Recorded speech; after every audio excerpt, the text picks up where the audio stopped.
Hey, good evening, everybody. It's 6:30. We're gonna go ahead and get this meeting started.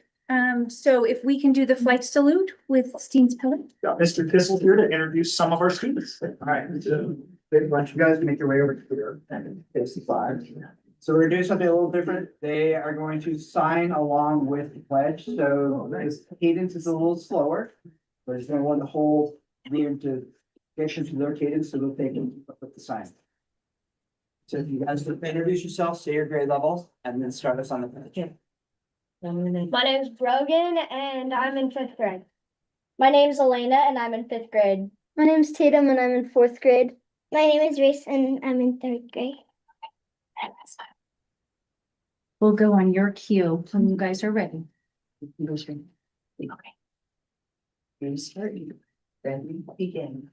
I pledge allegiance to the flag of the United States of America and to the republic for which it stands, one nation, under God, indivisible, with liberty and justice for all.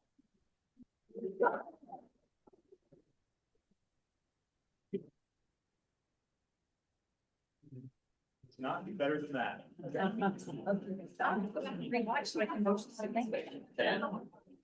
Thank you very much.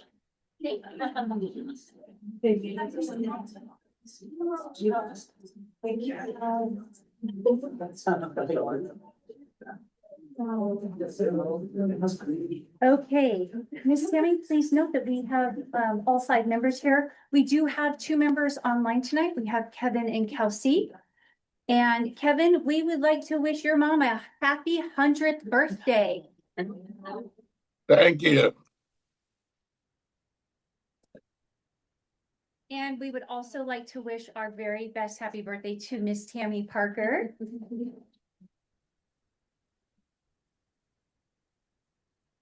Okay, 2.0, agenda additions, deletions, revisions, and agenda approval. Madam Chairman, could we add a 7.5 related to the calendar for 26-27? 27.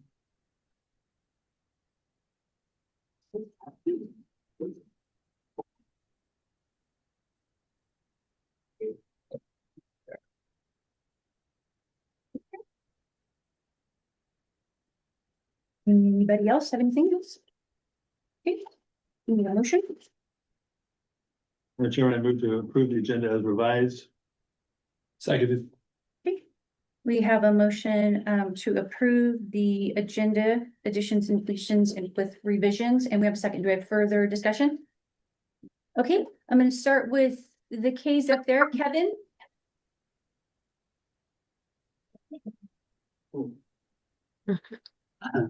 Thanks. Did he? Do we need an auditory? I don't think so. He can, Raise his hand affirmative. there we see it. Okay, now there it is. Okay, Kelsey? Jen, this isn't the consent agenda, right? Just the regular No. agenda? Okay, No. approved. Yes. Okay. Eric? Yes. Scott? Yes. Yes, as well. Thank you. Okay, 3.0 recognitions. Dr. Hoff, that's you. Yes, thank you. Man, what a great evening. I loved a packed boardroom. So lots to celebrate tonight. And we're going to kick it off. One of the things that the district's really been working on this year is our initiative called Building Bridges. We really want to partner with the community. We want to get students to go out in the community and internships. We want businesses coming in, being guest speakers. And as we've been trying to build bridges, one local business has really helped us out. So I'm going to invite Dr. Eilers to come up. Let's give him a round of applause.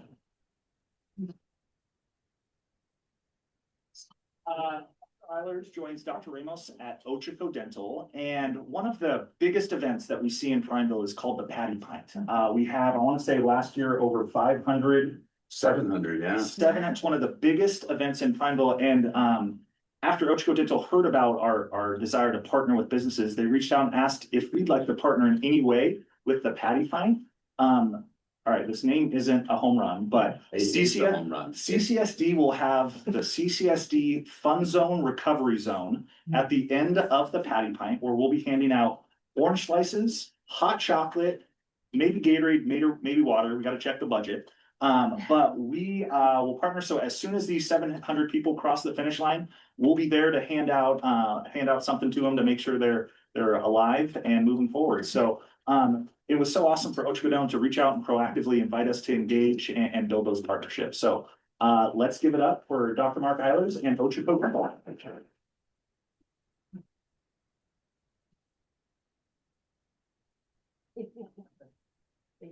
And if I'm correct, people can still sign up for the Patty Pint. Yeah, we still have registration available at Wild Ride on Friday. If you haven't, also can get online and do it. It's a really, really fun event. We're really excited to have the bridge with Crook County School District this year. The fun zone is going to be a great addition to it. But if you guys haven't been involved in the Patty Pint, it is a really, really great event that we do.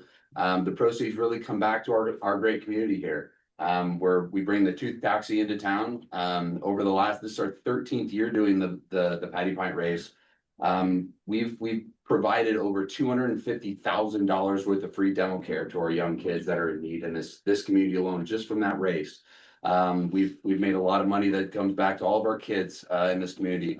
We focus on getting kids moving, donating to sports programs and getting kids involved and hopefully end up in some of your guys' shoes like you are, just doing amazing work on the court, on the wrestling mat. It's really exciting for us. So Thank you, Josh Eilers. Let's give him another round of applause. Okay, next up, let's start by recognizing our FFA.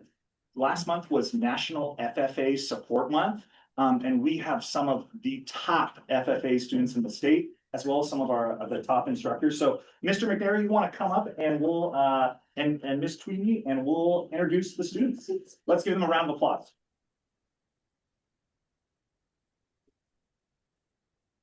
Sure. So we have 4 of our members with us tonight, and Piper Hallam is going to be the first one that we introduce. Piper is a junior. She is receiving her state FFA degree this year. We'll go in 2 weeks to the state FFA convention. And that's the highest honor that you can receive at the state level. We have 4 other members that are doing that too.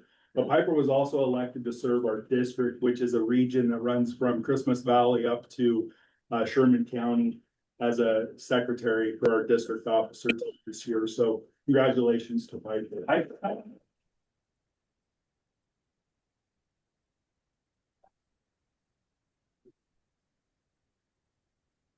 Okay, and we also have with us Logan Minon, who's a sophomore and is qualified to speak at the sophomore public speaking contest next week already, which is at the state FFA convention. So he's crafted a speech, memorized it since November, and been selected for first at the sectional event. So hoping for a first at the state event as well, but we'll see what that comes, and you'll get to hear the opening paragraph of his speech in just a few minutes as well. Let's give it up for Logan.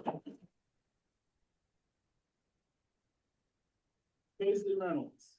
So Paisley is a freshman with us this year, and she has also been working over the last 3 months, preparing a beginning public speech that she took to the district level, and placed second, allowed her to compete at the sectional level a couple of weeks ago, where she won first and earned the first opportunity to represent our district at the state when we go to convention at the end of next week. So congratulations to Paisley.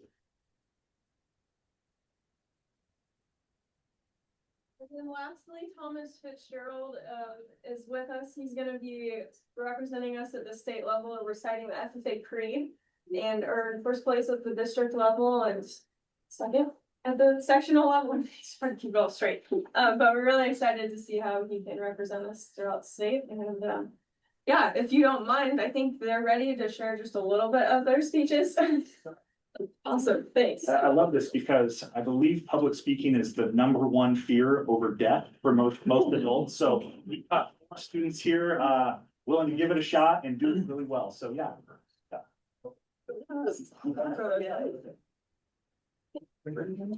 No, sorry.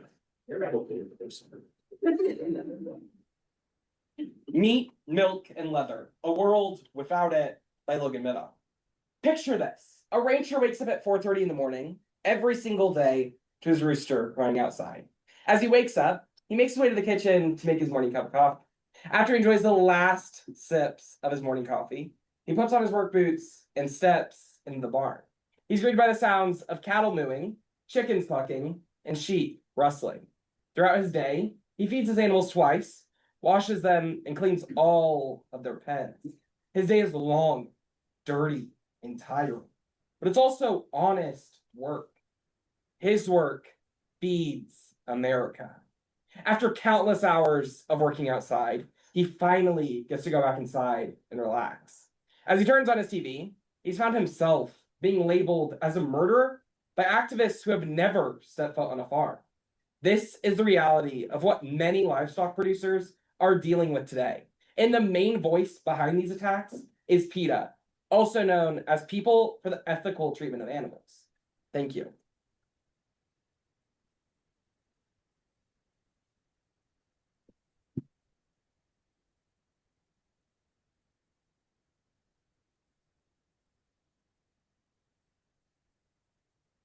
More Than Meat by Paisley Reynolds. Growing up, I aspired to be just like my parents. I would see my grandparents working cattle, riding horses, and raising hay. I knew it was something I was destined to do. My passion for cattle began at a young age, which then led into 4-H and FFA. I wish for others who see this industry not just as a set of animals, but a connection to the community. However, as I look towards the future, I realize this industry that I have grown to love may not be reality for the next generations. This is primarily due to the rise of costs within food industry and beef demand. Inflation not only has an effect on the livestock industry, but our daily lives. Over the past 5 years, the demand for beef has gone up, as well as the overhead costs of raising livestock. At the same time, the numbers of cattle have gone down. Whether you're buying, selling, or even showing beef cattle, you will be affected by the fluctuation of cost and demand of beef production.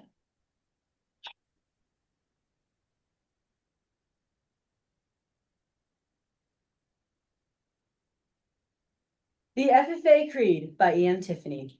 I believe in the future of agriculture, with a faith born not of words, but of deeds, achievements won by the present and past generations of agriculturists, and the promise of better days through better ways, even as the better things we now enjoy have come to us from the struggles of former years.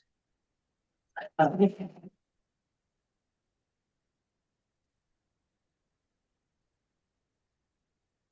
lot of what we do happens behind closed doors as far as competing. Not a lot of people get to see these young people actually earn these awards, and we report on it afterwards. So thanks for letting them speak to you tonight. So, Hey, and before we let them go, behind every great program is a great coach, a great teacher, a great club advisor. So we also wanted to recognize Mr. McNary and Miss Tweedy for the countless hours.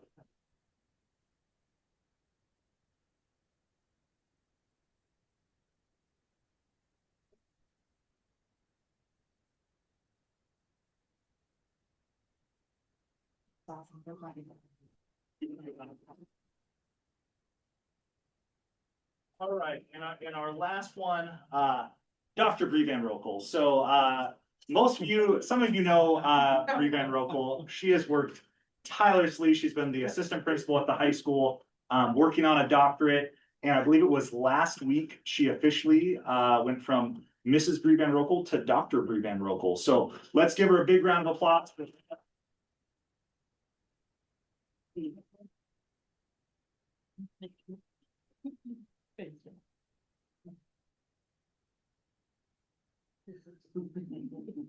And huge thank you to the board, to the community, everyone who has supported me and allowed me to serve this community. You guys all in the world, so thank you.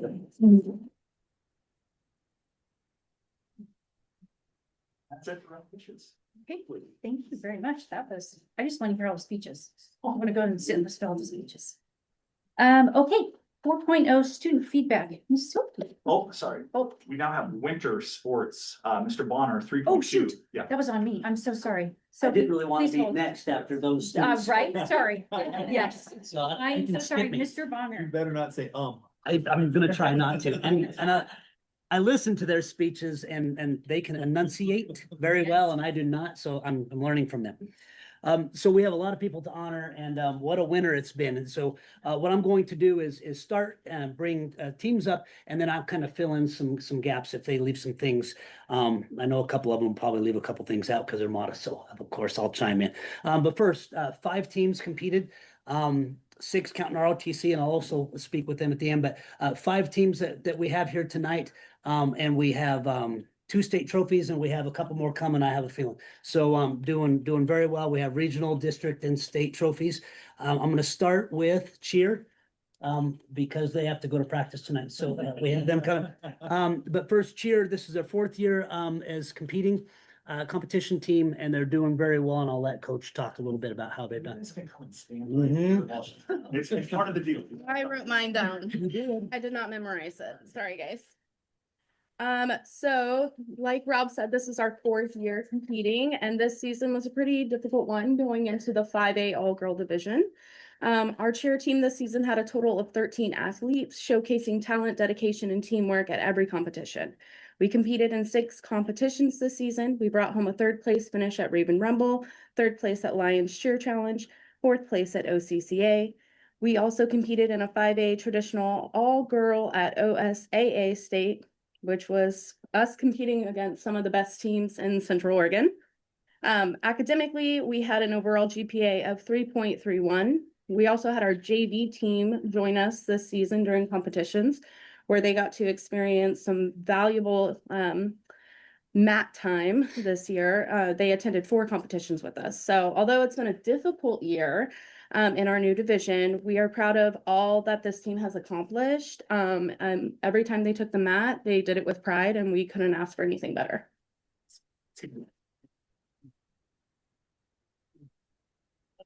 And I will add that they are following the basketball teams to state as well as they always do, and their level of commitment to that is unbelievable.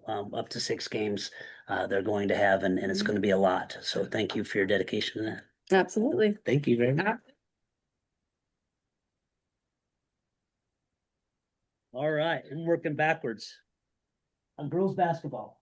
You ladies come on up here.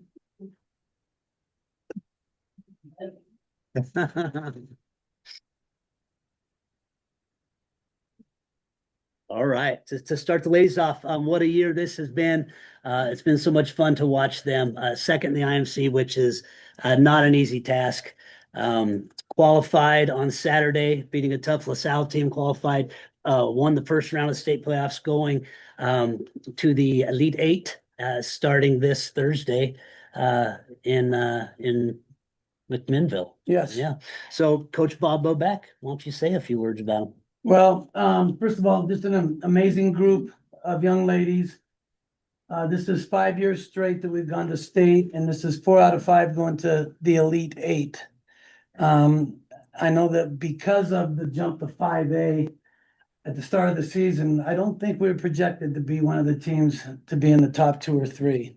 And these girls, one of the beautiful things about a tough team, and these girls are very tough, is we have not lost 2 games in a row all year long. When we've had a setback, we've come back and we've played harder, we've played better, and we've learned. So I'm really excited to see what happens. We're playing the number 2 team in the state on Thursday night, Springfield. But we did get a game at the old Oregon Pit. They had a special event December 10th this year. And when the guy asked if we wanted to play, I said, yeah, but we want to play a quality team that we might see later on in the year. So we played Springfield, and that's who we're playing. They're number 2 in the state. We're playing them on Thursday night. And I know, and I know they know, we can win this game. I don't think anybody else thinks we can, but we can. So it's going to be very exciting to see how we compete, and I know we'll compete. Just last night we got announced we had 3 girls make all-league team. McKinley Sloper made first team all-league. She had an amazing freshman year. Annabelle's second team all league. Great comeback year after a year off with knee surgery. Hayden Decker made second team all league. Broke the school record. I think right now counting, I think you have about 55 3-point makes on the year. Because he's been draining threes. Harper Smith Senior got honorable mention. Well, we're very excited and we are, like everybody else in here, thank you so much for the community support. You know, these girls put in a lot of work and all of our athletes do, but it's really nice when we have a game and people show up and people are so appreciative and supportive. So we thank the community. Thank you. Appreciate it. Thank you very much. Thank you, ladies. We'll see you in McMinnville. It's gonna be fun. Excited for you.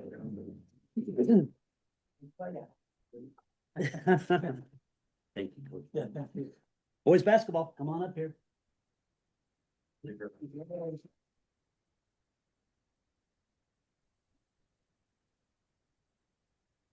Oh, hi, get in there. Get in there.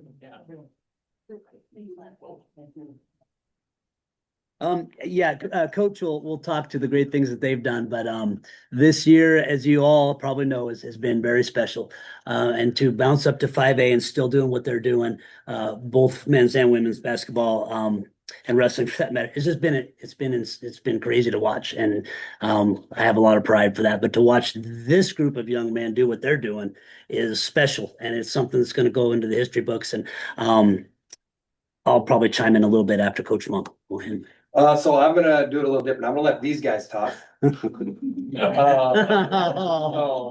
they're gonna introduce themselves, their year, and what team they played on, because we've got some guys from all different levels. Okay, Jace, you're up. My name's Jace Jonas, and I'm a senior, and I was on varsity this year. My name's Hoyt Kulak. I'm a senior and I was on varsity. You did it. I'm Bryce Lombach. I'm a senior. I was on varsity. I'm Donnie Kerr. I'm a senior, and I was also on varsity. I'm Soren Kerr. I'm a junior. I was on JV. I'm Tyson Conklin. I was on JV and I'm a sophomore. Okay, and then Hoyt volunteered to talk about some of the stuff that this team has done this year. And so after Hoyt goes, if he misses things, then I'll fill in. I can fill in some gaps here too. Okay. Well, my name's Hoyt Kulak, and then so this year these two both hit 1,000 career points. Bryce broke the all-time leader for points, blocks, and rebounds. Yeah. This year we won league. We had most wins in a season. We only dropped one game. Most wins in a row. Most wins in a row. Yeah. Yeah, we back to back IMC league champs. I like to say that, even though we didn't win it last year, the last time we were in the IMC, we won it. We have another cool thing is we have back to back IMC players of the year, which are brothers. So the last person to win the IMC player of the year was Bryce's brother, Caden Lohenbach. So Caden won it last time we were in. Bryce just won IMC player of the year. So that's super cool. Most wins in a row, most wins in school history. Most time ranked #1 in the state for most weeks consecutive. So Jace Jonas was first team all league for the IMC, and Hoyt Kulak was honorable mention all league for the IMC. So we had a great year, and hopefully it's gonna continue here in the next week. So head to McMinnville tomorrow to face a tough Crater team on Wednesday at 1:30. But these guys showed anything this year. If you haven't watched them play, they're pretty fun to watch. Sometimes I just sit there and get a front row seat to one of the best teams in the state, which is really cool. So. And true to form, Mr. Mum left out the part where he's IMC Coach of the Year. Now he'll tell you it's IMC Coaching Staff of the Year is what he'll say. But congratulations, well deserved.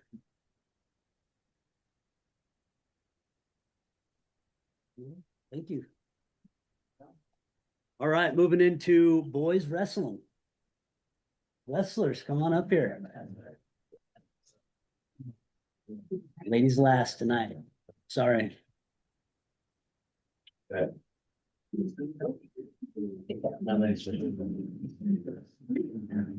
Now, talking about special groups, this also is a very special group of young men to watch.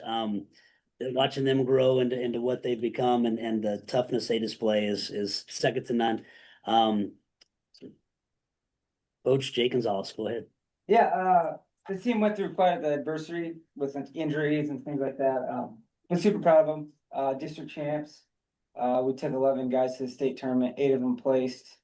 Took third as a team, and we got some state placers up here. We got Caden Reynolds, 106 fifth. Jackson Pennington, 157, he was third. Evan Provost, 126, he was third. J-Lo, 215, he was third. And then we got AJ was second. Boris Mansenval, 144, state champ. Chase Hempel, 132, state champ.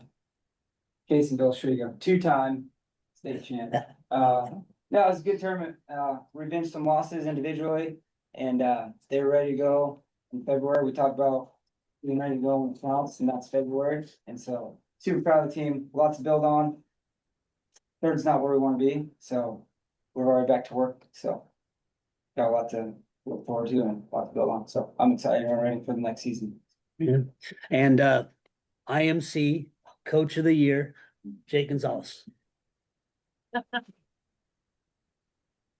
For the first time this year, OSAA, I didn't know that they had done this before. So they did a first team, second team, third team, and honorable mention for wrestling this year. Chase Hemphill, first team. Caseyville Strigo, first team. Madden Sandoval, first team. AJ Vargas, second team. Jaden Lopez, third team. Daxon Pennington, third team. Evan Provost, third team. Caden Reynolds, honorable mention. So it's a wonderful thing they're doing there. Congratulations.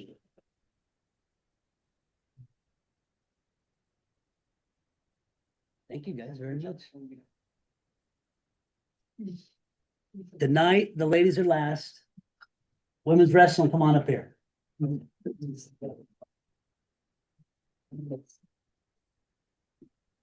I'm so excited for you, Sammy Schmitz.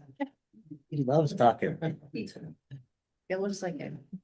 So we've had women's wrestling for some years now, and we've had some amazing individuals come through and some great teams, albeit they were smaller teams, not a lot of numbers. Well, now they have numbers, and Coach Schmitz, how many ladies out this year? 38. 38. So that's right there with the numbers the boys are putting out next year with the incoming 8th graders. You're going to be right there. So now with 38 ladies, they're starting to accomplish some things, and they had a great year. Coach Schmitz, why don't you list off some things that they did? I have it written down if you don't remember. Yeah, it was a good year, and I think the first thing I gotta say is we had a ton of help from, I got dads over here that were coaching with us, and moms and parents that were truly helpful, that like this thing wouldn't have happened without all of them. I got Jim Fuel and Zach Cox, and Patrick Echeverria, and then also my wife was helping coach, and then Caleb Johnson as well. So we got a bunch of coaches, but man, from the beginning of the year, did we win the first tournament? Yes. Won the Scappoose tournament, won, I think, a few tournaments until we got to Reno, where we took 6th place, which is one of the toughest tournaments in the country. And then Raleigh Lane, we ended up taking 3rd. We won the Classic, which is the state dual meet championship. And then, ended up winning our district tournament and winning the state tournament. So pretty cool stuff. And we actually, at the state tournament, we beat the team that was the only team that beat us in the duel this year. So I think we were 21-1 in duels, and Dallas was the only team that beat us in a duel, and we ended up beating them at the state tournament. So yeah, it's pretty cool. So you don't always go ahead. No, we had 11 state qualifiers, and we had 7 state placers, 1 state champ. So even just here, Jaleesa Mendoza was state placer 6th, and then Emery Cox right next to her was 4th. Lauren Echeverria was a state champ and undefeated as a freshman. And actually, I looked today by accident and ranked in the top 30 in the country don't know that. Tavari Pennington was a freshman and state qualifier. And this lovely lady right here, Tatiana Herrera, was a state qualifier as well. And then Stella was almost state qualifier, what did we say, fifth of districts? And then this lovely lady right here was moved up a weight. Addie Harper and almost qualified for the state tournament. And then Bailey Yancey right here was fifth at state and state pacer and wrestling 120. So yeah, pretty cool. Very good. OSAA also has the all-state, Lauren Echeverria, first team, Taylor Echeverria, second team, Chevelle Boynton, honorable mention, Emery Cox, honorable mention, Hazel Harris, honorable mention, Jolisa Mendoza, honorable mention, and Bailey Yancey, honorable mentions. So wonderful job this year. And of course, doing something the first time in history for a town is a hard thing to do, and that is the first women's wrestling state title in Crook County history. So congratulations. We just wanna say thank you to, I know not everybody's here, but to this community and this place. I mean, it's pretty incredible to do something like that, especially for a town like this that loves wrestling. And these, our goal this whole year was just trying to make these girls enjoy the process, enjoy wrestling, love being in the wrestling and trying to get better. And I think they proved that, if you do that, it can really pay off for you. So pretty cool. It's awesome. I was just gonna share, it's interesting, this past fall or last spring, Mr. Bonner, Mr. Huffman and I, as word was coming down, they were gonna move us to 5A from 4A. We traveled to Portland to contest that to the OSAA and said, we're a 4A school, how are we gonna be? It's not fair to compete against schools double our size. This is a huge competitive disadvantage for Crook County. You need to keep us competing in 4A because we won't win anything. The OSA did not listen, and we've won just about everything in 5A. So it's so the winner has. It's been good. You stack Crook County up against anyone, and we've got a fighting chance to be really successful. And this girls wrestling team really proved that. So very cool. Awesome. Yeah. Thank you. So I've just got a couple other things to finish up with. I'm going to talk about middle school just a hair, but academic all-state, usually I start there. We had two teams in the academic all-state top 10. Girls basketball placed 8th with a 3.76 team GPA. And boys wrestling placed 10th with a 3.18 team GPA. So again, still doing very well academically. The other teams, boys basketball, they had a 3.46 team GPA, girls wrestling a 3.29 GPA, cheer comp team a 3.31 GPA. So our team GPAs are doing very well, and we're strong there as well. And I mentioned ROTC. This year they returned from the state tournament, ended a 10-year drought. So it's been 10 years since we've done anything at the state level with ROTC. Color guard team 2 placed 2nd. Unarmed drill team placed 3rd. Willard Landis, unarmed drill commander, he took 4th place. The PT team took 5th place. Clayton Brandow, individual armed drill, took 2nd place, and Chris Ponce and Holt Collins, armed duo drill, took 5th place. So our ROTC represented us very well at the state level as well. So, good job, ROTC. I don't get to talk about middle school too much, so thank you for the opportunity. First, middle school girls basketball and middle school wrestling are the two I'm going to read real quick. Girls basketball season report. The CCMS girls basketball teams had a great season this year. All grade levels showed strong dedication by coming to practice ready to work and improving their skills each day. The players did a great job listening to the coaches, taking feedback, and applying it during games and practices. Most importantly, the teams focused on playing together and supporting one another. Their teamwork and positive attitudes helped create a fun and encouraging environment throughout the season, so that can't be understated. While some teams fell short in a few games, the girls continued to battle back and showed improvements all season long. So exactly the kind of things we want. Great job, CCMS girls basketball. And the middle school wrestling report. Middle school wrestling started the year with 92 participants. So still a very impressive program there. On February 7th, the middle school team won the Be Awesome duels at Skyview Middle School. They outscored their opponents 615 to 82 over the course of 6 duels. This is the 5th year in a row they have won that event. On February 13th and 14th, the middle school team hosted the Central Oregon Middle School District Championships. This was both a boys and girls event with 17 teams competing with a total of 592 total athletes. The boys won the team portion of the event with 9 individual champions, and the girls also won the girls team portion with 4 individual champions. This is the 5th year in a row of winning this event. So the middle school is continuing just their winning ways and giving those athletes to the high school. So what a program those coaches have, both on the men's and women's side down to middle school. So we're very blessed to have that. And finally, thank you, board, to the commitment you give us and allowing us to send cheer, band, now our broadcasting crew, Rooter buses, the community members and Booster Club is getting together to pay for Rooter buses and to pay admission into the tournament for our Rooter kids. I don't know of a community that does that. It just doesn't happen. And so thank you for what you guys do. I can't. I'm very proud to be a part of it. So thank you. I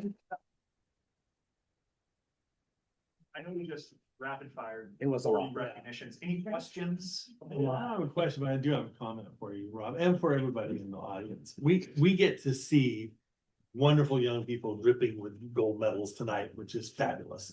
But what we don't get to see is the amazing amount of hard work that parents and kids put into getting up, getting to practice, having to figure out how to do practice and then still work and then still do chores and then still do homework and keep up with it all, the sheer frustration and how do I balance social events and athletic participation and still maintain my exercise and diet and everything else I need. It's a lot of work. And what it creates in the end is amazingly well-balanced kids who are going to be a credit to the community and to the workforce when they get out there. I mean, it's so much more than just the athletic glory that they get. And that's parents, that's coaches who shape them. And it's community, but certainly coaches and parents get the primary share of the glory there. So as a elected community rep, I just want to say thank you, not just for giving us great sports teams, but for giving us amazing, amazing kids and future citizens. Thank you for recognizing them. Appreciate that. Thank you. That was That's a it. rapid fire. That's it for resolutions. That was, A okay, lot. right? Such a blessing though. Okay, Amazing people. so it is your turn. Thank you, Mr. Bonner. Yeah, we just Appreciate it. heard good things, so. Keep the trend good. Okay, so last Thursday, Dr. Hoff and Dr. Van Rokel came and visited us, and we talked about some more feedback and some stuff for budget planning. So I'm just gonna go over a couple of the things we talked about. The first thing on here is continuing to upgrade the bathrooms at the high school, which I think is getting worked on. The door, we got a door ordered. One door left that is in the high school. Now we're doing hinges. So that is en route. So, yep. So updates to the bathroom. Parking lot expansion with like how good we're doing with athletics and all of the things going on. There's been like lots of crowding in the parking lot. So a couple people mentioned possibly expanding that. Athletic facilities and opportunities. A couple people, specifically people in track, were talking about having like some sort of indoor gym or area where they can practice throughout the school year. I know something that was specifically mentioned was during the football season, a lot of like the throwing stuff for track gets put away because they're using the field and stuff. So a space for them to work on that throughout the year rather than just during the track season. Another thing that was brought up a lot was the sound system. So the PA, auditorium, in the choir room and gym, just like the overall, like for announcements, specifically for the auditorium, our sound system definitely could use some work. And I talked to some drama people. That one would be a little bit more work to do because you can't just fix one part of it. It has to be the entire thing. So that one would be a little more expensive, but definitely something to look into. Along with the auditorium, just more improvements in general. I think there was maybe some stuff with the lighting that we could work on. And possibly new curtains. Yeah, they talked about it, yeah. Yeah. And also just an emphasis on performing arts overall. So also along with drama, choir and band, specifically for band. Some more instruments. I think that's more focused at the middle school. We're pretty good at the high school with instruments, but also we just need some more equipment as well. Like, especially as we're getting ready for state, we're like, oh, we need to move all this percussion equipment, but we don't have anywhere to put it. So we kind of just like put it in bags, and it would be nice to have some equipment to like professionally work with the instruments. Continued investment in our CTE classes. We have a really strong CTE program, and I think just continuing to put work into it.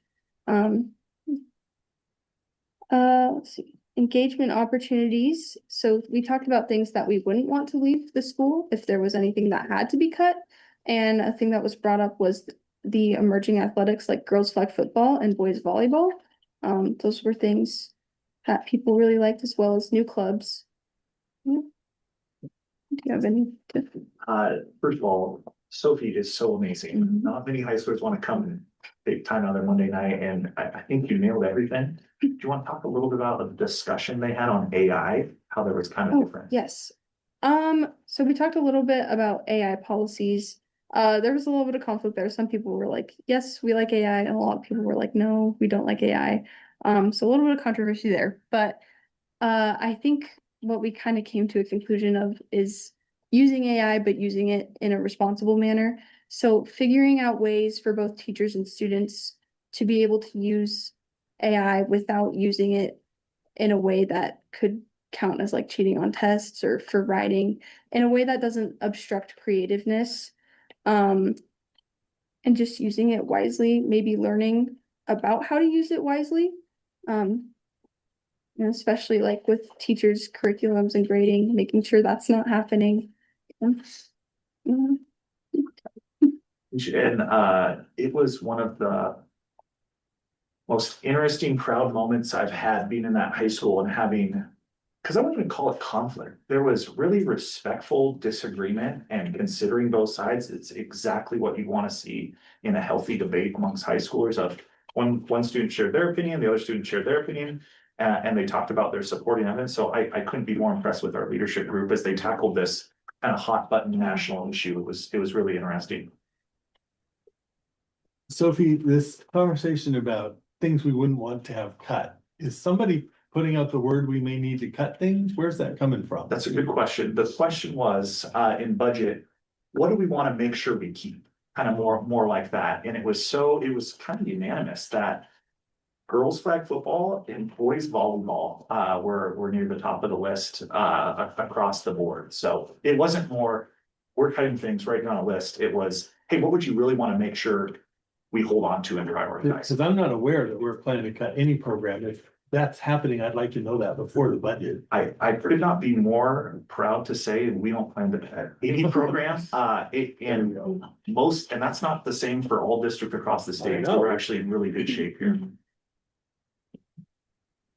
I was watching a PERS pothole develop underneath me suddenly, so I was worried. So anything else? No, I don't think so. That's it. Again, I really want to thank. I'm sure there's 1,000 cooler places to be than a board meeting on a Monday night, but so keep showing up. I do want to just take 1 second and say you were amazing in Chicago. Good job. Thank you. Thank you. All right, let's get started.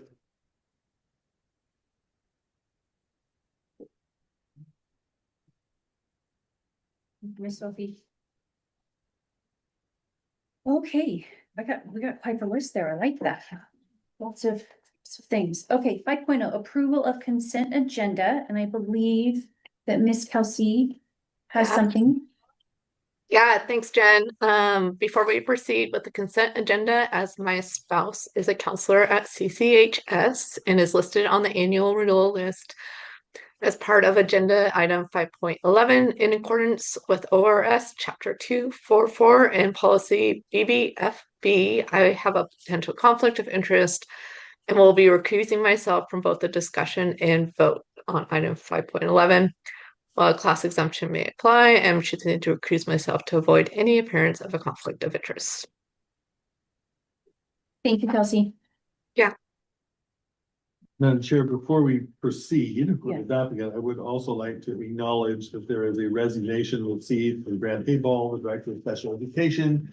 Grant has been with us for several years and has given a lot of presentations to this board, and I appreciated his time here and wish him well in his new adventures. I believe he's going to a nearby district, yes, but good for him.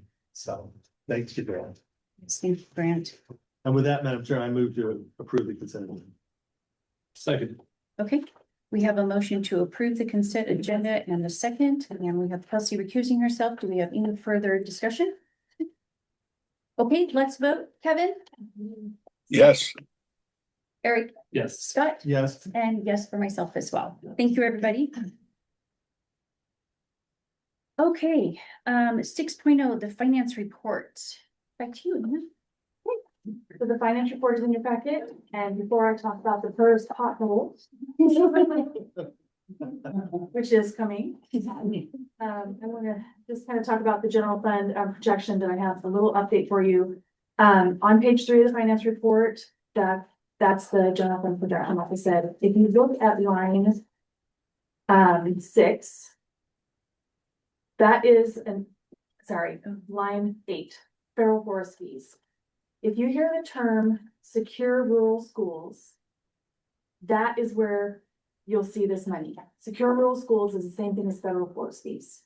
So I had estimated before about $280,000 to come in for federal forest fees, and then that's actually going to come up. So what that will end up doing is that being higher than budget. The line 10 for transfers in from the PERS reserve will go down, which is good. We want that number to be as close to 0 as possible, because that will help save money for next year and the year after. Because what's happening in next year and the year after is the PERS pothole. So basically what has happened is we have PERS bonds, which means we have debt to pay. We have principal and interest to pay on that. All these years, for 20 years, we've had a savings offset from that. Over that 20 years, we've saved $22 million as a district. So it's paid off, but the savings offset is going away mid-year next year. But the debt is going to continue for a year and a half after.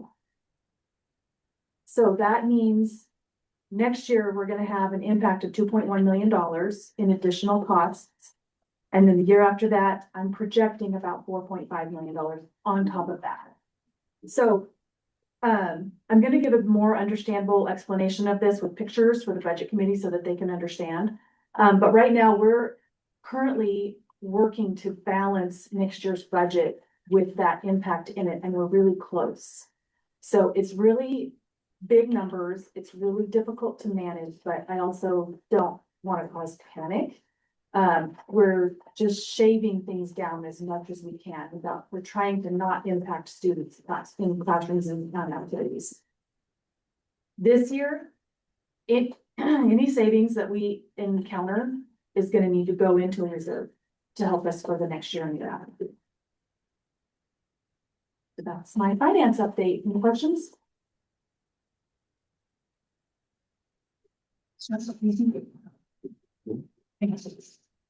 All right, thank you, Anna. 7.0 superintendent update. 7.1 new network proposal. Mr. Ryan.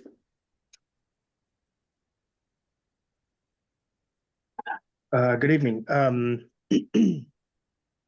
I provided an overview of the kind of directional change we'd like to take with our network. As the board's aware, we've heard it in student feedback. We've seen it in staff surveys. Our team sees it on a fairly regular basis. We've noticed just network instability, reports of speed issues or connectivity issues. I mean, it's something that we've wanted to address for quite a while. We've been in talks for probably the last year. I've talked about this really since I started, about kind of improving the network, but kind of in full force in the past year, looking at how do we change this solution. We've done some things out in Brothers and Paulina with Starlink, which has been really successful. We have Starlink on the bus that goes out to Paulina. That's been very successful. So we are in this spot of looking at kind of alternatives to how we provide proper network connectivity, especially in a connected world like we are, so that teachers can teach and students can learn. And we think we found a really great solution that brings control in-house, where we can actually make some decisions and we can do things kind of in rapid succession. Rob talked earlier about the middle school wrestling event. We have that every single year. We have 500 people that come into our high school main gym and auxiliary gym, and they all want connectivity so that they can see when their son wrestles next. That's hard to deploy in the moment. And so for us to have the flexibility and the access to our own kind of networking hardware, where we can kind of upscale for those moments, will be really helpful if we can move forward with something like this. So as you'll see, we're requesting, let me get a little context as well. For decades, well before I arrived, our network services have been provided by High Desert ESD. That annual cost hasn't been brought to the board for approval. It's just kind of worked its way through the local service plan. Because we're making this change where we're actually removing that service offering from the LSP, you'll see that now we're asking for board approval for this spend. What I will say is the spend that we're asking for is comparable to what we spent historically over this last 5-year period, and the annual growth that we see happening out of the LSP for that same level of service. This will actually be a decrease in costs when it's all, like, over the next 5 years. The net cost will be lower by going with this plan. So the other value to this, just adding a little context that's in here, there will be some recabling that happens of any cable that doesn't meet a certain new category requirement, a replacement of all hardware, really a full redesign of our network. It's a big project, it's comprehensive, but it's very exciting for us. So, any questions that you have? Are we still using LSP dollars to pay for this? We would be, yeah. So this plan is actually E-rate approved, like it's E-rate approved. So we'll submit it to USAC for some portion of it being reimbursed through E-rate. And then, yes, we would use LSP dollars to fund the remaining of No it. general fund impact very much. No general fund impact, that's And correct. the other question is, as tech is changing rapidly all around us, and the company you love today gets sold tomorrow, Yes. is there an out in this clause so that we can step back if meter becomes Yeah. something less than desirable? Yeah, so this is a 5-year contract. There won't be any price increases for this first 5-year period. And then we have a kind of a re-up option. And so at that time, 5 years or before? at 5 years, and the reason we chose the 5 years is because the 5-year E-rate cycle, like, we're right at the start of the 5-year E-rate cycle. If we go with this product and then we move away from them, we'd have to repurchase hardware because the hardware is tied to meter. So what's nice about the 5-year cycle is once this first 5-year cycle ends, we would start a brand new 5-year cycle of E-rate, which would allow that E-rate funding if we needed to purchase hardware. I understand your concern with, like, what happens in the interim if they went under, or if something like that were to occur. What I will say is we haven't done any like contract negotiation with meter. We've asked for specific things like holding the price firm yearly for this first 5-year cycle. We've also capped any increases at the next renewal. We wrote that in. So there is an opportunity to look at kind of like what an out clause would be if necessary, or what things would trigger an out clause. Board's not approving the contract tonight, we're just approving the concept. So I would encourage you to do some of that negotiating and get language in there, because these companies are changing so fast. The one I like today, I hate 6 months from now. And, just an opportunity to step away if they sell. Yes. They drop their service or whatever. Yeah, no, that makes a lot of sense. And there are like, there's service level agreements already written into the contract, but we will look at specific contract language around out I clauses. used to love my dial-up till I loved my fiber optic. 100%, yes. Eric, I have a question. Yeah. The recabling of the networks that aren't Cat 6 related, how many, I mean, is there a lot of buildings?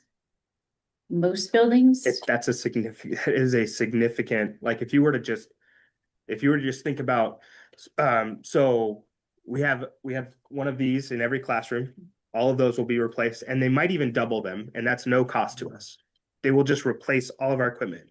The value that comes with Meter is, they want to set up our network and have it working really well, and they don't want us to reach out to them for support. That's where the margin dwindles down for them. So if they can build out our network from end to end and have it be like all the right cable, all their products from end to end, then they can try and limit the amount of ongoing support they have to provide, which only will drive their margins down. So recabling is in their best interest. Okay. Overbuilding our network is in their best interest. There's a thing in here called a digital twin. So we'd have our network and then a digital twin. So any changes that we make to the configuration of our network, we would run through the digital twin first, so that to confirm that it's not going to cause a major hiccup before it gets deployed to the production environment. So there is significant value that comes with, particularly with recabling. But think about like And they do all of that. like Powell Butte. Powell Butte has, per classroom, it has one data connection. Meter would come in and recable those and add additional cabling to be sufficient for that room. Powell Butte's phones run off the Wi-Fi. They have a Wi-Fi adapter plugged into the phone. We need those things to be hardwired in so that they reliably work, and we take the load off of the wireless network. So there's a lot of value that comes with this is a multi-decade build out of a school network environment, and we have the opportunity to bring it down to the studs and rebuild it for today's needs and the future needs. And that brings a ton of value to places like the stadium, our transportation department. Huge value in that. Correct. And if we do decide to go away from Meter in the future, we still have we have a fully built concept, and now we just need to go find purchase the hardware to deploy that, if that makes sense. Redo all the network rooms and all of it? Yes. Does this move us off of being tied to the hub system here in this building, the way we have been for so long with ESD? Not yet. What won't go away is what's called direct internet access, which is this district office to the vault in Bend. That won't go away, and that's purposeful at this point. The reason why is that our finance system is an on-premise system. And so we need that dedicated connection to where that environment lives, the server environment where that lives. If we were to move to a cloud-based system in the future, then that we do open up the opportunity to move away from that direct internet access. I have to give so much credit to Eric Ryan he has been researching this, looking at different options. You know, one of our themes is better member stops. And he's taken that and just said, how can we become a leader in this sort of infrastructure, and done an amazing job. So lots of credit to Eric. You sound really smart, but I'll bet there were 30 people here in this room a few minutes ago who know more than you do about this. Could be. Could be, yeah, no doubt. Yes, they try to get through our system every single day. Whack-a-mole, whack-a-mole, whack-a-mole. This is great, Eric. Thank you. Want a motion, Madam Chairman? Yes, yeah. Madam Chairman? Thank you. Thank you. I move to approve an expenditure of up to 1.3 million for networking services. Second. Okay, so we have a motion and a second to approve up to, I just lost my figure, 1.3. $1.3 million for the new network proposal. Do we have further discussion? Okay, I'm just making sure I'm looking at my team up there and around here too. So let's go ahead and vote. Kevin? Yes. Kelsey? Yes. Eric, Yes. Scott, Yes. and yes as well. Eric, thank you for all of your work on this. I know it's been a huge undertaking. Okay, 7.2, Pellview Community Charter School reintegration. Anna. Okay, so just a little update on the reintegration process before we get into the MOUs. We have started the process to request the name change, but after the meeting minutes from last month were approved tonight, then we take a copy of those and attach those, so then we can actually request the name change. Working on building a budget for that school as a full school rather than just a charter class group. So there's a lot of work that we're doing also with staff. And then the charter board as an entity, Pellview Community Charter School as an entity, as a 501c3. They're working on a process for dissolution, but that could take 12 months. So that won't be something that just happens on July 1st, because they will have liabilities to pay out and health insurance to pay for 3 months and just different things that they'll need to handle. So that will take a while, and it really is fine from our perspective.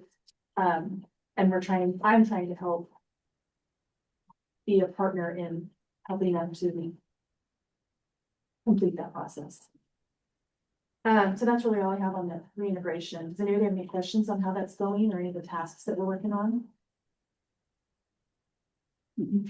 We do have 2 MOUs that we would like to have you approve tonight. One of them is, they're both with the Certified Association. One is to allow the employees to keep their current positions without having to reapply, and one of them is to roll their sick leave balances in. The MOUs, we have similar MOUs that were in discussions with Classified, but those are just taking a little bit longer to process, and so we're hoping those will be in front of you today. Good question, I guess, on that. Rolling in the sick leave and all that, does that also roll in their seniority? Are they on probationary periods, or is it going to be established where we're at with this course? Yeah, so they will be considered new employees. Just like they would be, if you came from any other school district in Oregon or somewhere else, they would be coming in as brand new employees. That's why we need the exception for the sick leave roll forward. Because they're coming in as new employees. So that's the only thing, the only 2 things we're changing from them being new employees is that they don't have to reapply for their positions and that they can roll their sick leave balances in. If you were to come in from any other Oregon school district into Coeur d'Alene School District, by law, you could roll in your sick leave balance up to a certain limit. It's just that because charter isn't defined in that law, that that wouldn't normally be covered. So, but yes, everything else, they're considered brand new employees, probationary and new seniority. You think maybe we could do these in one motion? Madam Chair, I move to approve the memorandums of understanding, that was memorandums plural, with Cascade Bargaining Council related to transfers and sick leave. Seconded. So we have a motion to approve the memorandums of understandings, plural, for the vacancies and transfers and sick leaves, and we have a second. Do we have further discussion? Okay, let's go ahead and vote. Kevin? Yes. Kelsey? Yes. Eric? Yes. Scott? Yes. And yes as well. Thank you, Anna. Thank you. Okay, 7.3, proposed Pioneer Alternative Secondary High School name change. Sure, how about you? Good, thanks for having me today.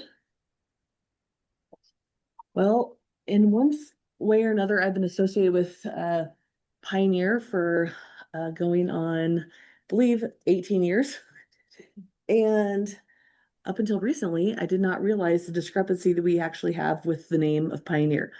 And so, long story short, we had a student that entered the military after trimester 1, and after back and forth with recruiter, he was talking about some of the barriers that we've created based upon the name of Pioneer, what our transcript says, what is listed with the ODE.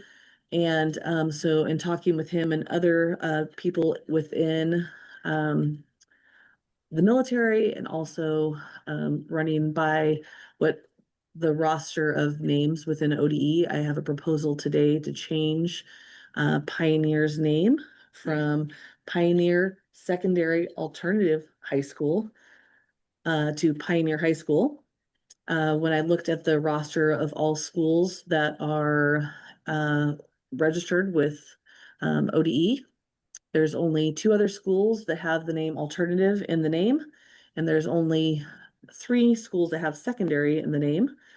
And so in talking through the barriers, and then what our diploma says, what our signage says, what our name stamp says when we do official transcripts, and I'm just wanting to have some consistency.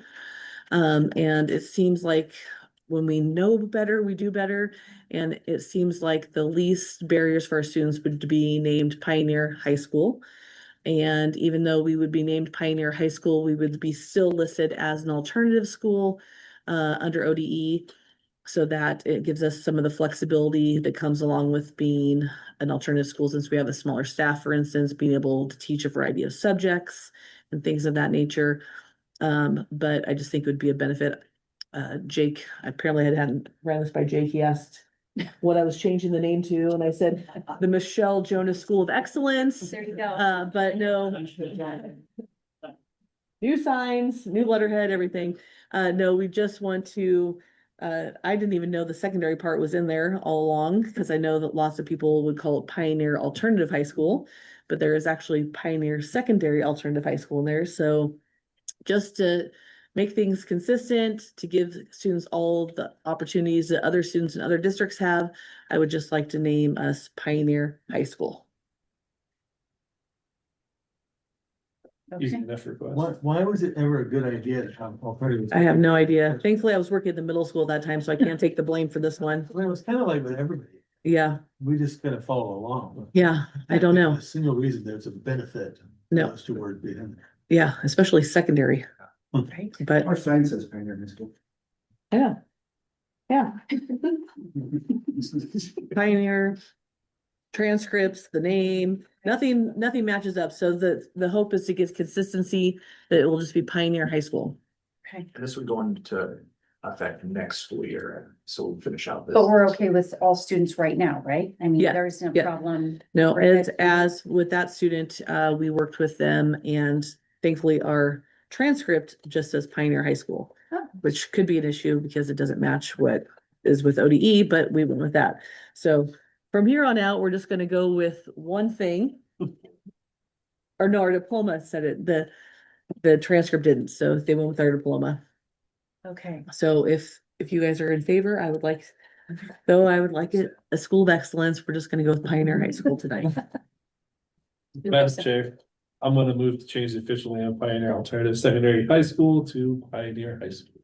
Okay. Second. Okay, we have a motion and a second to change the name from Pioneer Alternative Secondary High School to Pioneer High School. Do we have further discussion? Okay, let's go ahead and vote. Kevin, Yes. Kelsey, Yes. Eric, Yes. Scott, Yes. and yes as well. Thank you. Thank you, guys. Who knew? Okay. Interesting. 7.4, Long Range Facilities Planning Committee updates. Mr. Wicks.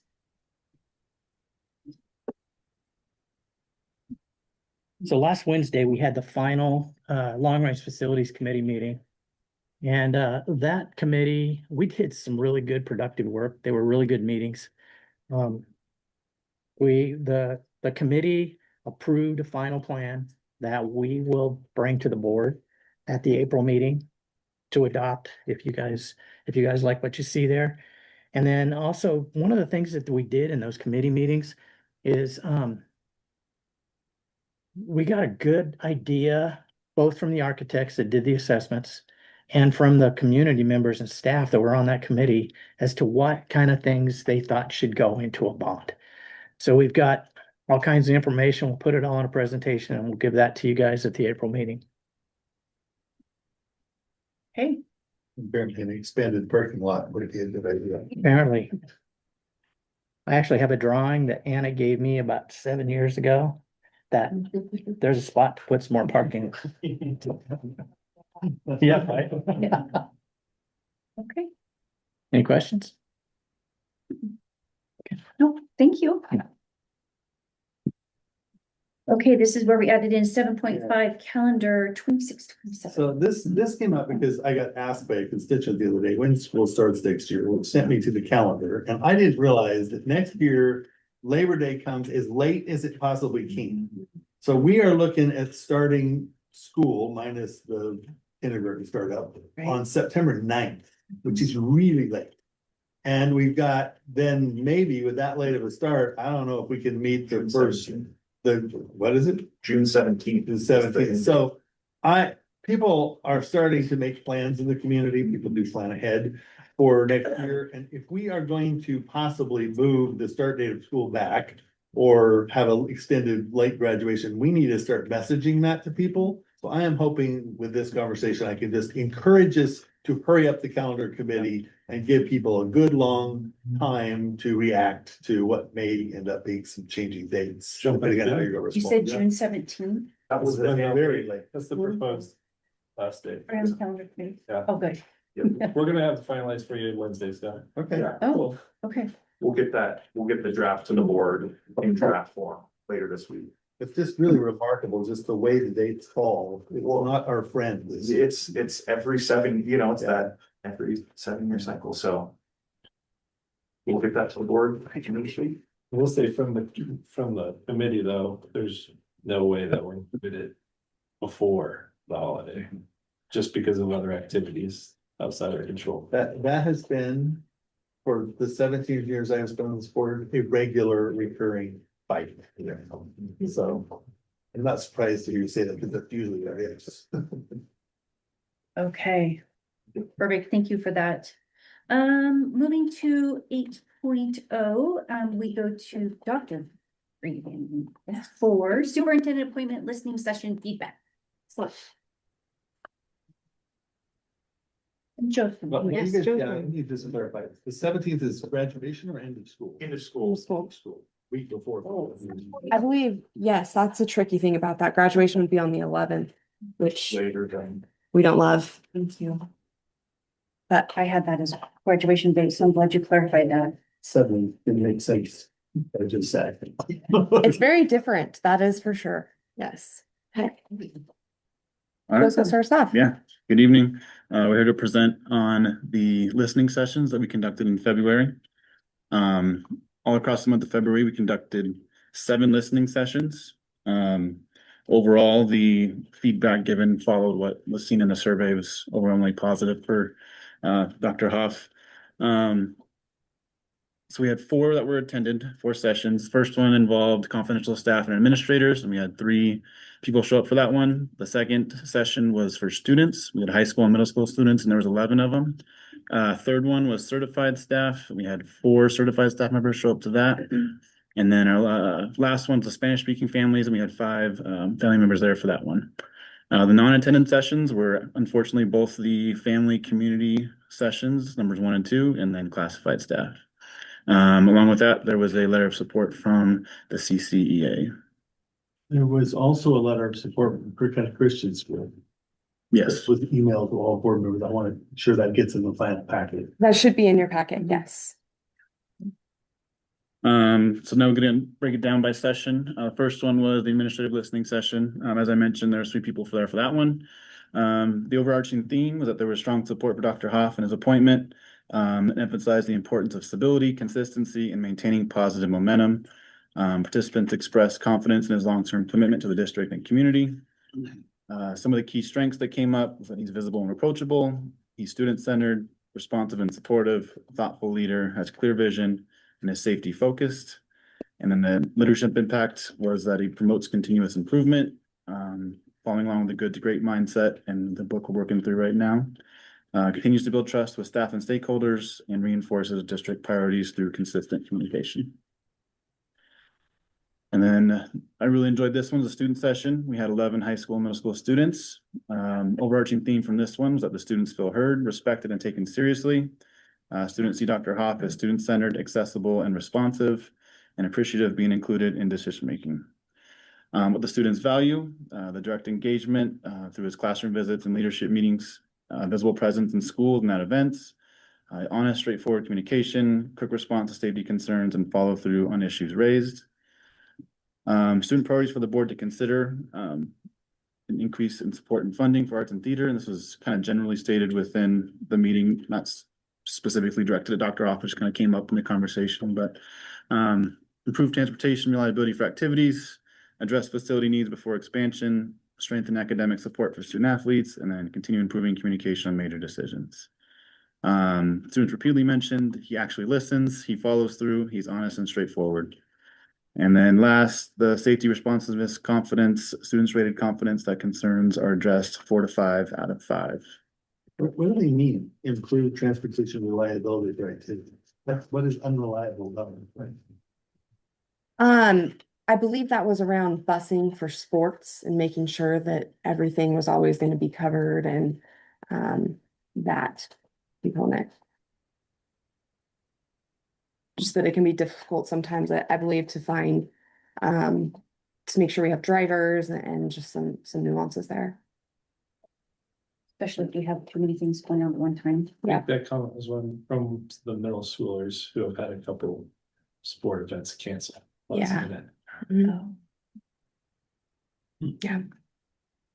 Before I move on to my slide, I'll say that I was so impressed by the way that our students spoke, and it was just such a good opportunity to hear from them in a really meaningful way. So that one was my favorite of all the listening sessions. It was very fun, is how I would describe it. Okay.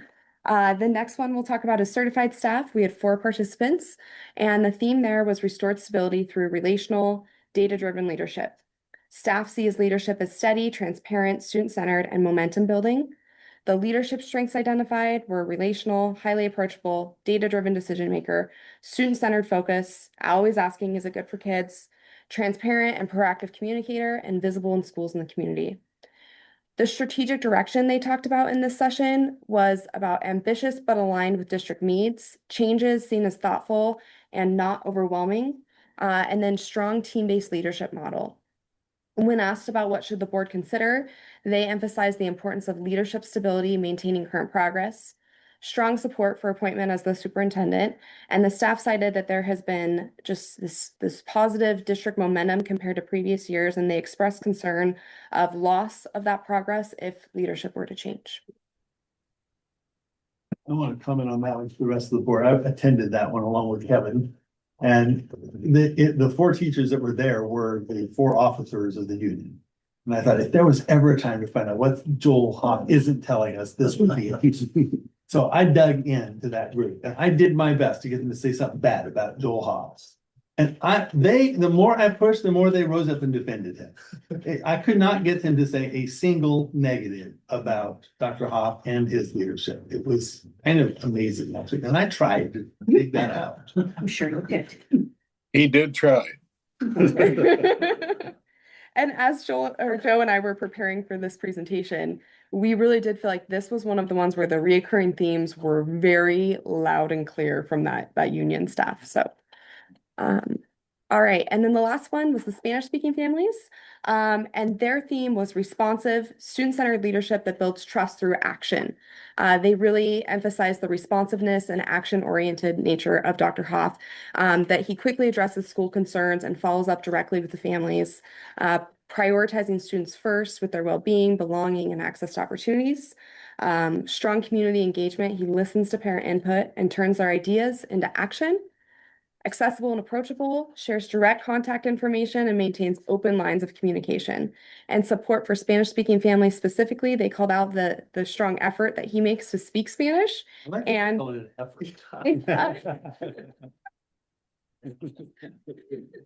they said it was great. And then just increasing bilingual communication throughout the district. And then they spoke on the half that Joel or Dr. Hoff builds trust through follow through. Families report that he does what he says he will do.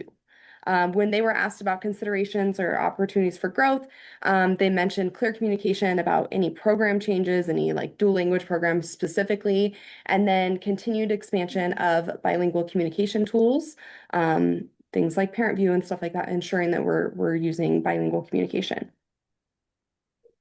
And to pull it all together, we did the survey in January. And just to remind you of the statistic that came out of that one, that both the survey and the listening session yielded really highly positive support for Dr. Hoff's appointment. 96.52% of stakeholders supported his appointment in the survey. And then things that were reinforced throughout both were leadership strengths of relational and visible, recognized as highly approachable leader who's consistently present in schools and at community events. That Dr. Hoff is student-centered. Decisions are viewed through the lens of what is best for kids, always prioritizing students' well-being and access to opportunities. And that he's a responsive communicator, recognized for proactive communication, direct follow-through, and efforts to increase bilingual engagement with Spanish-speaking families. Data-driven and strategic, he implements an ambitious yet thoughtful vision that aligns district priorities while maintaining flexibility at school levels. Again, when asked about those key considerations, 3 themes were that the consistency and commitment are emphasized, the importance of those in long-term commitment to the district. Positive progress, noted that this year has had lots of positive momentum and expressed concern regarding potential loss of progress if the leadership were to change. Trust in action, reports high levels of trust due to his action-oriented nature and willingness to address concerns directly. So combined listening sessions and survey, that was the voice of 427 community members, families, staff, etc. And to wrap up, I want to say a huge thank you to the board for being present in all of those listening sessions, and more so for our community and our families and staff that answered the survey, that showed up to the sessions. We really appreciate being able to collect that voice. It was an honor, I'd say, for Joe and I to do that. So thank you. Your letter. Thank you both for all of your hard work on that. It's a lot. Yes, that was a lot in a short amount of time. So kudos to both of you for everything that you guys have done on this. Thank you for all you've done for us. Appreciate it. Thank you. Does the board have any questions? I don't know, it seems to me like we need more process. One another round of questions. Yeah. Are we sure? Do we really have the voice of the community yet? Hey, it's good. Uh, 8.2, potential superintendent appointment. Next steps, vice chair. I called and I talked to our attorney. There are some public meetings considerations around this, so we have to be careful how we can do this. We will not be appointing, would not be advised to appoint a subcommittee of the board to put together a contract with Dr. Hoff, because we will earn ourselves a public meetings problem with all that.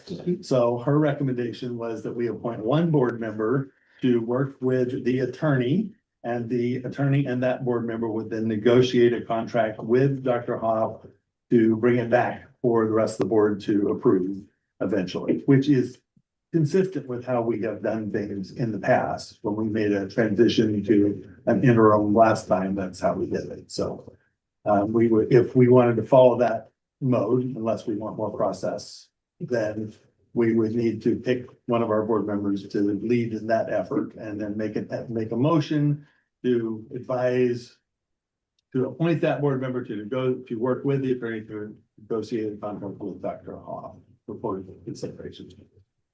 Yeah, I think that sounds good to me, Scott, and I think, you know, it's time to move forward and get this wrapped up and done and focused on other things.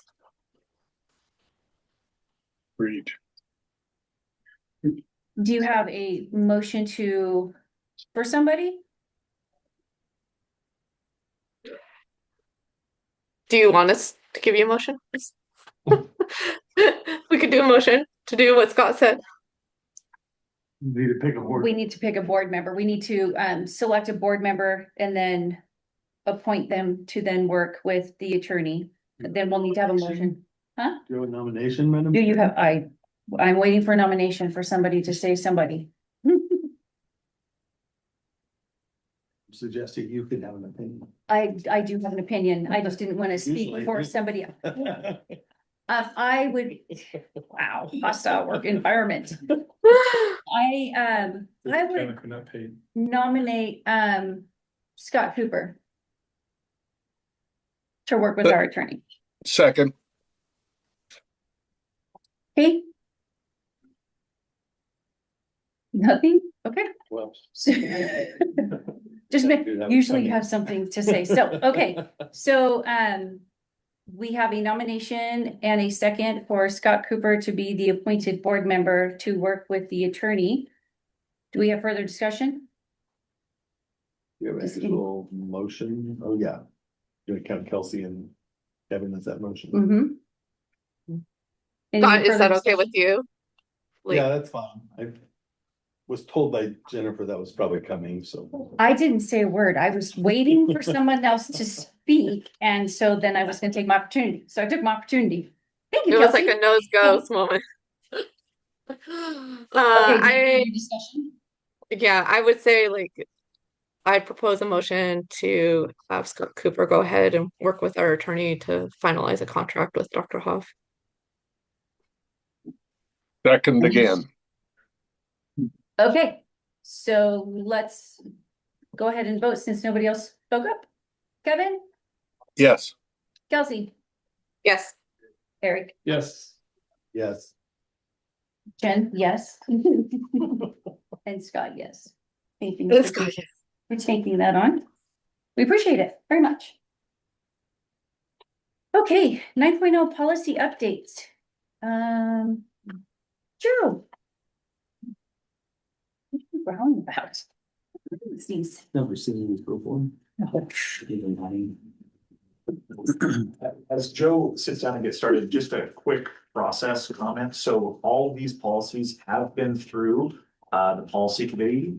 Scott, Multiple times. Scott, Kevin, I believe Mr. Hayes and Mrs. Bonner have also, and myself are on that committee. So we have reviewed these policies, had hours of discussion, so that they've gone through at least a couple rounds at this point of the policy committees. And it looks like we've also sent it to Community school boards. and Yep. community school boards. Okay. So as Dr. Hoff mentioned, this policy on sexual harassment was visited in the policy committee a few times. The reason for the change was that the law around Title IX changed, and so we had to revert back to 2020 language. So the OSBA required change. That language from OSBA is on page 2 of the policy. You can see it in the blue next to number 3. All the rest of the changes kind of came up through policy committee and trying to make sure that the wording was clear as we went through it. So I can go through each change if you like, or I can answer questions, whatever you guys would prefer. I think if it's been through everybody, I think if we just hit highlights, and I'm sure we've all went through it. And if we have questions, we can just ask as we go. Are you good with that, Kevin and Kelsey? Yes. Yes. Okay. That was the only one you had? Okay. Thank you. Do we just want to go through all of them first and then that way it does. Yeah, okay. Bree? All right, so this one is around high school credit for middle school students. As we were looking at this policy, we found some errors. We want to address it at middle school students. We now have 7th graders, 14 7th graders taking algebra at the middle school, which is incredible. So we want to make sure that our language reflects that. And then working with the policy committee, there was a handful of other things that we thought, oh, we could make this language better by identifying that it's for a letter grade, that it, those kind of things. So if you have any questions, I'm happy to answer them. Okay. And then the AR is very similar. It's just, again, updating very similar things to directly align to the policy. This is just a form. Okay. Any questions, Kelsey, Kevin? For Nope. Bree? Okay. Thank you. Mr. Ryan?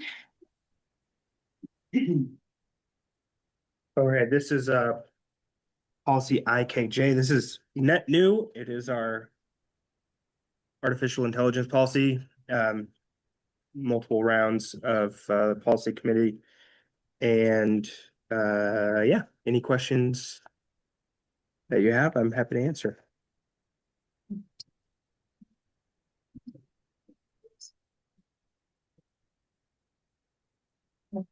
Answer one question on that one. Yeah.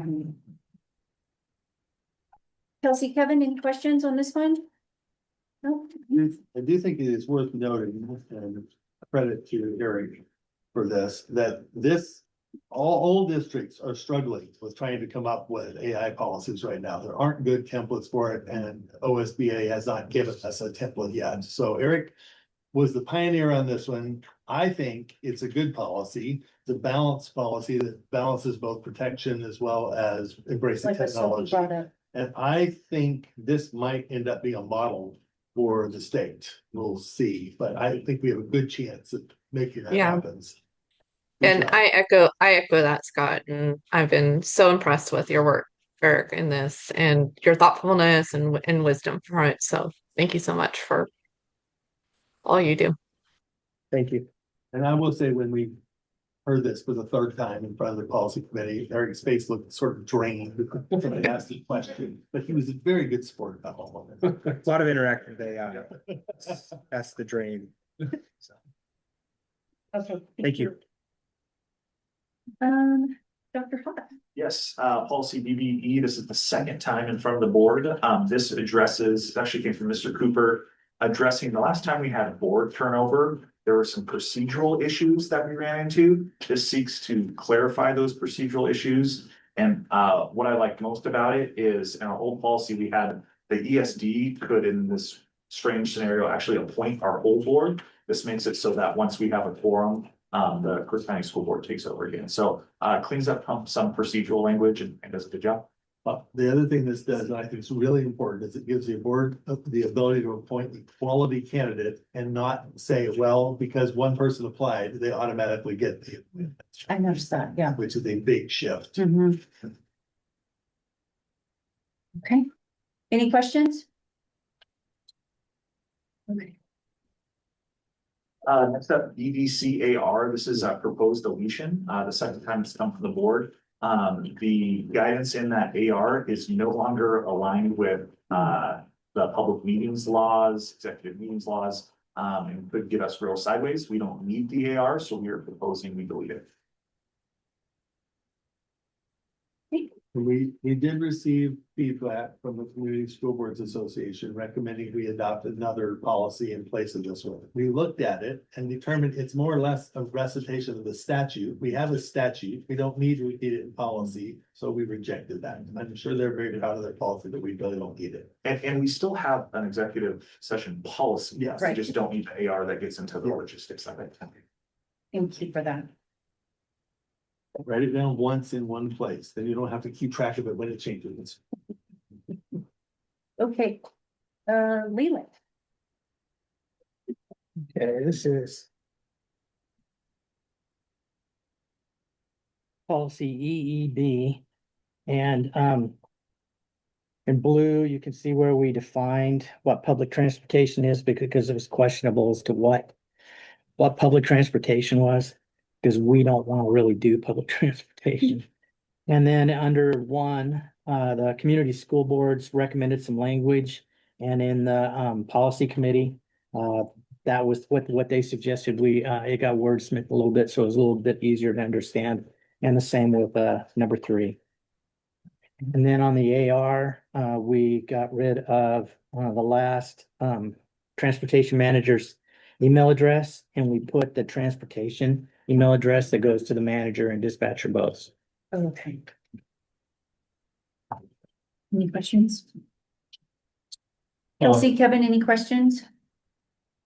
One addition, line 1 of the policy, when we correct the highlighted yellow text from only when there are no students on board and add a D. Yeah, we need a D on there, yeah. I'm here for a spell check. Okay, thank you, Leland. Okay, team. We want to do a bolt. Madam Chairman, I move. Write it down. Can I just say the policies as presented? As what? As presented, the 1, 2, 3, 4, 5, 6, 7, One. 8 policies as presented with the Scrivener's error corrected. Second. Yeah, the additions and deletions, that's what's on. Okay, thank you. And see, I gotta write it all down, because I gotta reverberate this. Okay, so we have a motion and a second to adopt the policies. 7 policies presented with the additions and deletions, corrections to them, and we have a second. Do we have further discussions? Okay, let's vote. Kevin, Yes. Kelsey, Yes. Eric, Yes. Scott, Yes. and yes as well. Well, we just knocked out all those balls. Well, and then one more thing before we go to policies, I just want to alert you all to this. We finally, thank you, Tammy, because this was a big pain to do. We have been through all the policies and we have identified 288 policies that have not been reviewed in the last 5 years, that are older than 5 years since they had their last review. How many? 288. So if you did your math on them, because you're all very good math people, because you're from Cook County. That's, if we did 12 a month for 12 months, that'll get us through half in a year. So we will be taking that up as a policy committee. We have a process in mind to rapidly move us through it, and we'll start shoving policy across this table to make sure everything ends up with a reviewed within the last 5 years date to get everything. Now, remember, the board did adopt the entire policy manual in one fell swoop a couple of years ago. So they actually did at that point allegedly get all read when we adopted all the policies at once. But they didn't get a new revision date on them, a review date, so we want to be sure and go through and give eyes on every single policy. Here, what's policies coming up? Okay. I just want to express appreciation for the policy committee. Yes. Because that Like second. took so much time. Yes, I appreciate the policy. This was the best committee ever. We have an efficient process planned, so we won't be obviously changing 288. And I don't think they need changing because they're working now, but we do need to regularly review it. Just verify that that's what we meant to do. Right. Yes, no, I'm with you, Eric. Our policy committee is phenomenal. We're gonna meet them all in one day. Everybody. I told Kimberly when I got her to join the committee, I was, it'll be a couple times a year. The meeting's been meeting for an hour each time. It's been fairly efficient for. I like it. Just make sure there's coffee. Okay, 10.0 upcoming dates. Academic Excellence Opportunities and Support Committee meeting March 11th, 4 o'clock at the district office. No school grading day, March 20th. No school spring break, March 23rd through the 27th. School board meeting is April 13th at 4 o'clock at Brothers, where it's travel out there. Academic Excellence Opportunities and Support Committee meeting April 15th, 4 o'clock at the district office. And then Policy Review Committee meeting April 20th, 5:30 at the district office. Thank you again. No school staff development day conferences, April 23rd. No school conferences, April 24th. Budget Committee meeting April 28th at this district office. There's no time scheduled on that yet. 6:30. 6:30. Thank you. Okay. 11.0 public comments. If you wish to make a public comment, please complete a comment card prior to the start of public comments. If you're viewing online, please indicate that you would like to speak in the comment section. When you are recognized, please state your name and any group you're representing. Keep your comments to no more than 4 minutes. A bell will chime when 30 seconds are remaining, and another bell will chime when the 4 minutes have ended. A group of visitors with a common purpose should designate a spokesperson for the group. If you wish to request that the board consider an agenda item, please contact the superintendent at least 1 week prior to the next board meeting. And per policy BDDH, the board will not hear comments regarding any individual district staff member. If you have a complaint about a specific staff member, please contact the superintendent or the board chair. At this time, do we have any public comments? And Eric? Yeah. We do not. So it is 8:09. We're going to adjourn this meeting. Thank you, everybody. Good job, man. I killed your.